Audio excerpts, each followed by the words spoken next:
Karena posisi testis atau buah pelir sebagai pabriknya sperma itu letaknya di luar rongga perut. Sehingga dia tidak boleh tertekan, dia tidak boleh kepanasan, jadi nggak boleh pakai yang celana ketat. Tapi juga ada yang sama sekali tidak ada spermanya. Jadi cairan maninya itu kosong, kita lihat di bawah mikroskop.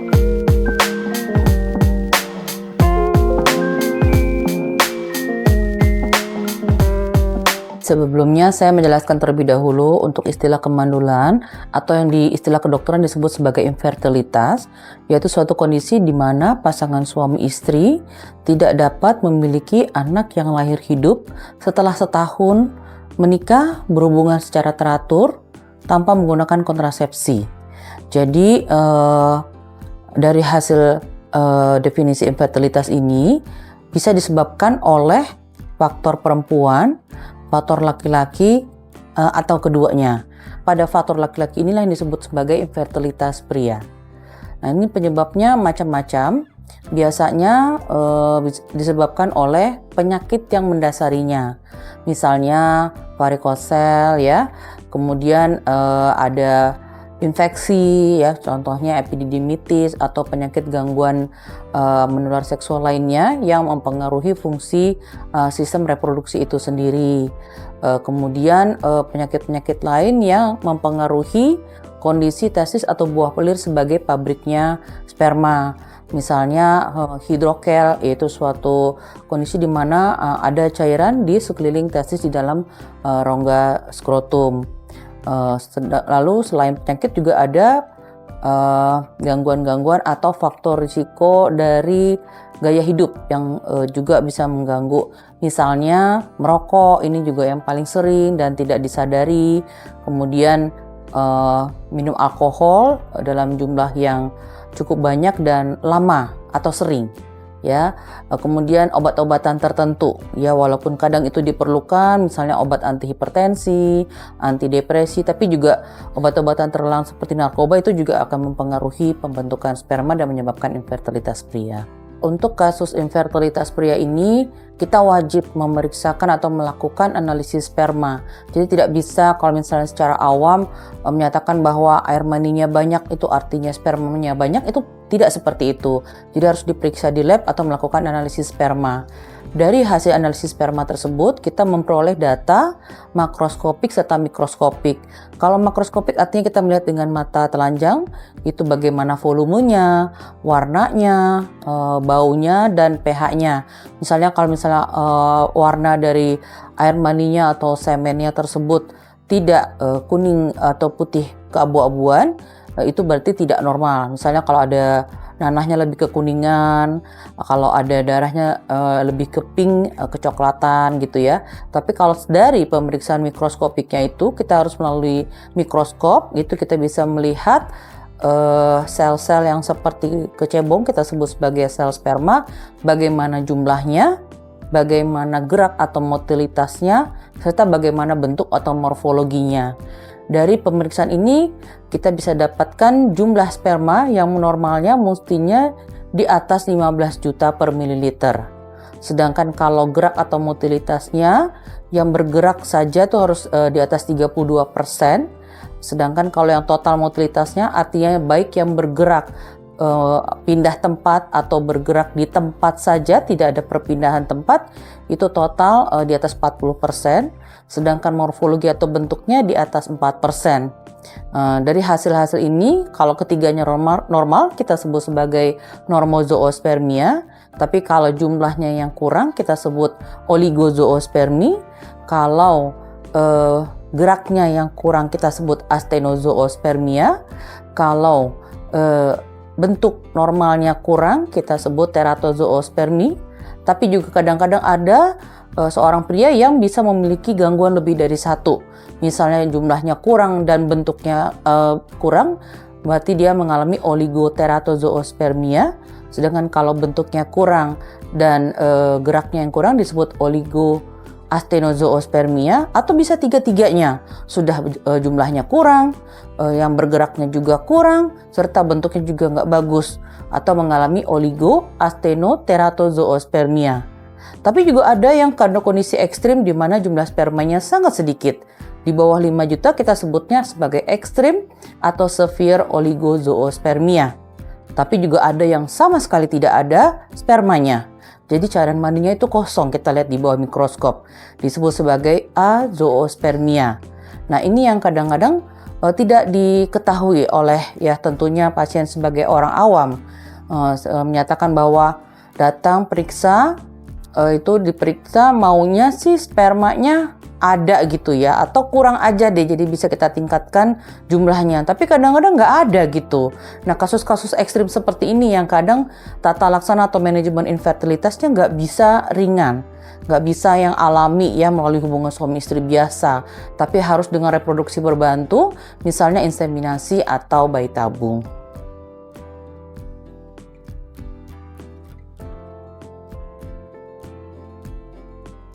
Jadi karena dia sebagai pabriknya, sama seperti kalau pada perempuan itu indung telur atau ovarium, makanya harus dijaga. Nah, uniknya kalau pada laki-laki itu dia letaknya di luar dan itu tadinya di dalam.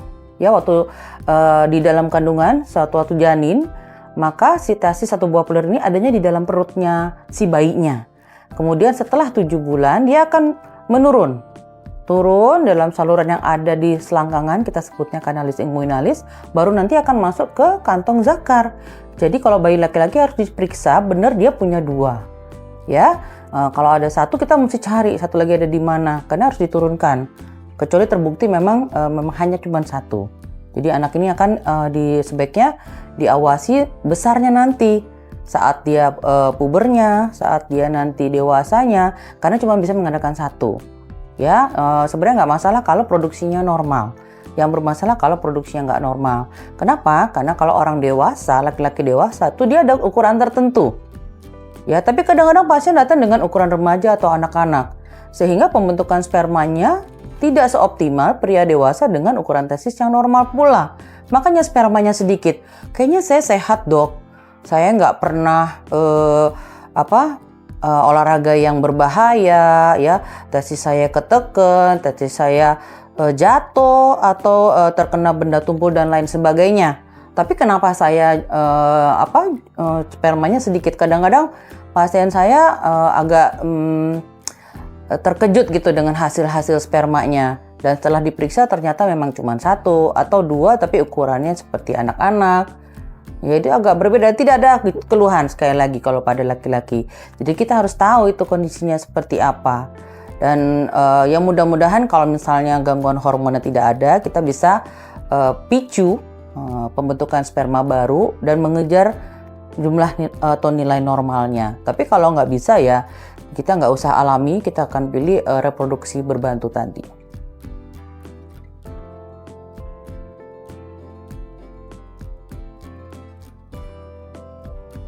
Jadi kadang pasien datang ke saya tuh dengan kondisi bermacam-macam ya, dengan jumlah sperma yang normal, yang kurang, atau sangat sedikit atau tidak ada. Nah, ini biasanya kita akan perbaiki dulu. Ya, kalau misalnya dia datang dengan infeksi atau penyakit varikosel misalnya, ya kita tata laksana dulu infeksinya, atau perlu kita operasi dulu varikoselnya, atau kalau dengan gangguan hormon kita perbaiki dulu sehingga akan terbaiki dan membentuk sperma ulang. Ini juga bedanya sama perempuan. Laki-laki itu produksi sperma terus-menerus sampai dia tua. Kalau perempuan itu kita kayak gudang. Tiap bulan kita akan keluar folikel-folikel yang akan menjadi telur, itu nanti cuma 1 yang matang tiap bulannya. Jadi selama dia hidup paling kita cuma ada beberapa ratus kali mens dan akhirnya kita akan mengalami menopause. Tapi kalau laki-laki tidak ada andropause-nya. Tidak ada menopause pada pria. Itu bedanya. Tapi dia harus ada sel puncanya atau sel bakat pembentuk spermanya tadi. Gitu. Nah, ini kalau kita perbaiki tadi kondisi-kondisi yang mengganggu, maka akan terjadi pembentukan sperma lagi dan si pasien ini akan bisa mencapai mana kondisi dia optimalnya. Kalau ternyata misalnya pasien spermanya 2 juta, lalu kita perbaiki cuma naik 10, udah 3 bulan, 6 bulan masih 10 aja, tidak mencapai nilai normal. Dan tidak terjadi kehamilan secara alami, ya berhubungan 2-3 kali seminggu secara alami, tidak hamil juga, maka pasien kita akan lanjut ke tahap berikutnya yaitu inseminasi. Ya, inseminasi itu minimal 5 juta sperma yang bergerak kita bisa lakukan inseminasi. Nah, inseminasi ini bisa diulang karena keberhasilan cuma 10-15%, maksimal 4 kali ulang. Kalau dia tidak berhasil juga baru kita lanjut ke bayi tabung. Tapi juga ada pria yang spermanya datang tuh cuma 1-2 biji gitu ya, atau 0, sekian juta. Setelah diperbaiki spermanya naik cuma 2 juta, nggak bisa naik lagi nih, udah 3-6 bulan. Maka yang kita lakukan adalah bayi tabung, karena untuk inseminasi tidak cukup. Ya, kadang ada beberapa center yang sudahlah, ini kadang-kadang karena pasien kadang nggak mau, denial. Masa saya nggak bisa sih dok alami? Masa saya harus ini sih dok? Saya harus itu dok? Ya, kadang dilakukan saja inseminasi dengan jumlah sperma ala kadarnya dan tidak berhasil. Jadi kalau kita yang benar, kita arahkan gitu, ini harus bayi tabung karena ini gitu ya. Nah, itu kadang berhasil, tapi juga bisa tidak karena keberhasilan juga sekitar 30-40%. Itu juga pasien mesti tahu. Tidak murah juga dan tidak mudah juga. Tapi ya itu ikhtiar kita. Sampai saat ini yang paling akhir, yakni bayi tabung.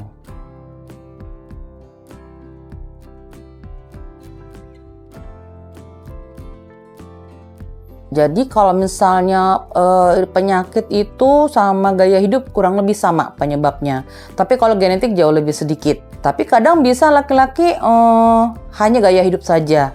Jadi jumlah spermanya kurang atau oligozoospermi, dia perbaiki gaya hidupnya, misalnya tidak merokok lagi, nggak minum lagi, atau dia nggak gemuk lagi nih, karena posisi testis atau buah pelir sebagai pabriknya sperma itu letaknya di luar rongga perut. Beda sama perempuan, sehingga dia tidak boleh tertekan, dia tidak boleh kepanasan, jadi nggak boleh pakai yang celana ketat, celana jeans gitu, atau terpapar panas misalnya berkendara lama, atau memang pekerjaan yang memang mengharuskan dia dekat dengan kompor atau mesin misalnya, itu semua akan mengganggu ya. Jadi hal-hal tersebut itu bisa mempengaruhi ya. Atau dia memang tadi ada penyakitnya gitu ya, misalnya tadi ada infeksinya, ada varikokelnya tersebut, itu harus diatasi terlebih dahulu. Tadi kita bahas lifestyle tadi, termasuk salah satunya adalah pola makan ya. Jadi nggak bisa misalnya nih makan ala kadarnya aja, nggak terdiri dari gizi seimbang, nasi, protein, lemak, tapi misalnya goreng-gorengan aja, ya nggak cukup untuk membentuk sperma dengan kepala yang mengandung DNA bagus. Ya, jadi harus ada protein bagus nih. Jadi nggak banyak nasinya aja, karbonya aja, tapi proteinnya juga harus banyak. Misalnya ikan, daging, telur, ayam, itu jumlahnya harus banyak tiap kali makan ya. Misalnya kalau untuk paha steak ya, itu dua potong sekali makan. Tapi kalau ada paha atas paha bawah ya cukup satu-satu. Ikan juga gitu 1 ekor kalau misalnya ukuran seperti ikan kembung atau kalau salmon. Tapi kalau lebih kecil lagi ya bisa 2 untuk sekali makan. Lalu selain protein, sayur, buah, karena sperma tuh tricky sekali ya. Dia nggak boleh kekurangan antioksidan. Ya, dia kaya akan radikal bebas karena memang nanti tujuannya menyeleksi sperma. Kalau tadi dijelaskan bahwa perempuan itu punya oosit atau telur 1 tiap bulan yang matang, kalau sperma itu kan banyak setiap kali ejakulasi. Tapi kalau menghamil itu kan cuma 1 aja. Nah, itu dia terseleksi secara alam. Jadi dia gimana cara badan menyeleksi dengan adanya radikal bebas tadi, stres oksidatif yang bisa dikurangi, ditekan prosesnya dengan antioksidan banyak yang kita peroleh dari sayur dan buah. Jadi buah harus banyak. Ya, misalnya semangka pepaya gitu setengah sehari. Ya, kalau tomat, jeruk, wortel itu 4 sehari ya. Atau lebih tinggi lagi bisa kiwi atau naga itu boleh 2 setiap hari. Jadi dibagi 3 kali makan aja. Jadi kadang pasien saya tuh udah kayak untuk makan tuh agak repot dia prepare atau menyiapkan dirinya gitu ya. Karena beda dengan kebiasaan. Tapi gitu aja kadang udah bagus banget. Kecuali ada gangguan lain. Ya, ada varikoselka atau ada gangguan hormon K, itu kita butuh tambahan yang lain. Tapi pola makannya terutama seperti itu tadi. Prinsipnya yang bagus tadi adalah gaya hidup tadi, pola makan, olahraga. Ya, olahraga seminggu 2-3 kali. Hanya boleh kira-kira seperti jalan, lari, berenang atau senam-senam perempuan. Nggak boleh tuh sepedaan. Apalagi yang jauh ya, yang jalannya tidak rata dan ready banget nih pakaian super ketat, itu nggak bagus banget ya buat si buah pelir atau testisnya ini. Kemudian angkat berat ya, karena itu bisa menyebabkan varikosel, atau kalau memang dia sudah punya varikosel, dia akan grade-nya akan lebih berat, jadi tidak dianjurkan. Jadi sebaiknya yang aman buat si buah pelir tadi yaitu jalan, lari, berenang, dan frekuensinya sekitar 2-3 kali supaya stamina umumnya tuh bagus badan, dan hormonnya juga diharapkan bagus, dan pembentukan spermanya berlangsung optimal. Ya kalau perempuan gangguan hormon itu kita kerasa, kita akan mengalami gangguan haid. Tapi kalau laki-laki tidak ada gejalanya gangguan hormonnya. Ya, laki-laki bisa datang biasa-biasa aja gitu, tapi pas diperiksa hormonnya seperti hormon orang tua. Ya, demikian pula jadi spermanya juga sedikit ya. Atau sebaliknya, kira-kira seperti itu. Dan tidak ada gejalanya, itu bedanya laki dan perempuan. Tidak ada gejala pada laki-laki. Pas diperiksa nggak tahu spermanya sedikit atau tidak ada tuh nggak terasa dia. Sedangkan kalau yang genetik atau yang turunan itu jauh lebih sedikit ya. Contohnya fragmentasi DNA sperma itu. Jadi DNA spermanya banyak, geraknya bagus, tapi kalau DNA-nya pecah-pecah, tidak utuh, itu juga nggak bisa menghamili gitu ya. Atau tadi ada penyakit mikrodelesi kromosom Y, itu juga jarang. Jadi kromosom Y yang hanya dimiliki oleh laki-laki itu dia mengalami kehilangan sedikit bagiannya, dan itu akan menyebabkan seorang laki-laki tersebut tidak akan bisa punya sperma yang banyak. Jadi emang sedikit atau nggak ada sama sekali. Nah, pria-pria seperti ini yang kalau datang ke dokter diobati itu nggak naik-naik spermanya, atau jarang banget deh kalau yang berhasil naik ya.